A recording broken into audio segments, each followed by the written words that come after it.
Hello and welcome. This is my guide to the Star Wars Galaxy of Heroes, Rise of the Empire Territory Battles, Bo-katan mission on Tatooine. So I'll just show you what mods I have and obviously what their kind of stats are looking like. And I use Bo-katan, IG and Beskar in this team. It's very easy.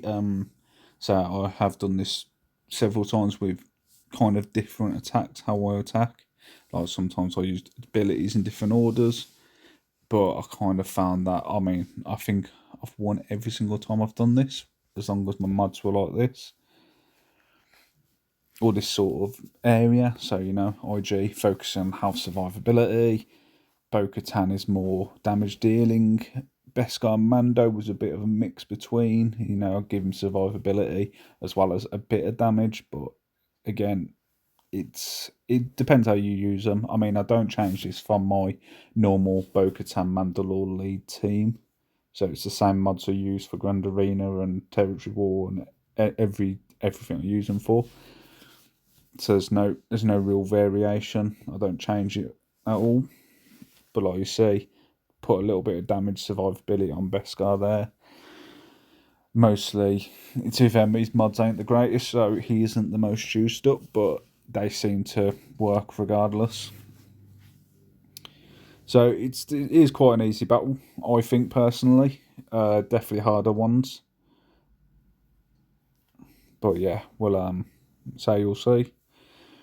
Keynotes to add: when you do this battle, you have a special ability, which is the crossbow bolt things that happen that you can use. You don't want to use them until someone gets swallowed up, which will happen unless somehow you can cut through him before he even gets an attack him, which isn't going to happen because you look at that, barely any damage gets really done. I don't worry too much about this. Like when he does that big kind of acid burn, I do normally use Bo's call to assist because it cleanses everything. And then you see, yeah, darts in, and IG straight back.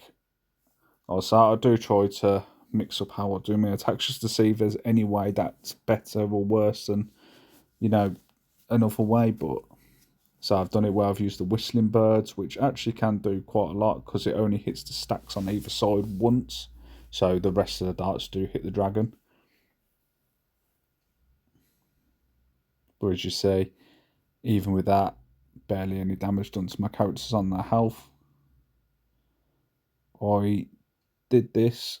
I probably should have used the cleanse, the middle ability, but like I say, it doesn't really matter. As you say, I will put down quite a lot of damage anyway, quite quickly. And it's just basically getting through those bursts. So just like that, Crate Dragon beat, nice and easy. And you get, for everyone who wins this battle, it's 50. I think it's the tier 3 shards, tier 3 guild shards, I believe, that you get. But yeah, it's like I say, it's easy enough battle. You can do this as long as all you need is the requirements of Relic 7. I have Orders 8 on. No territory battle Omicrons on, because I believe IG has one of them.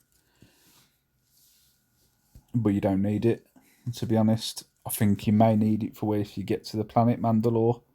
But we haven't, as a guild, gotten that far yet. We're still got people building up the Bo-katan teams and stuff. So I think there's only about 4 or 5 of us who actually do it at the moment. Mostly we're on Reaver shards at the moment as our kind of priority.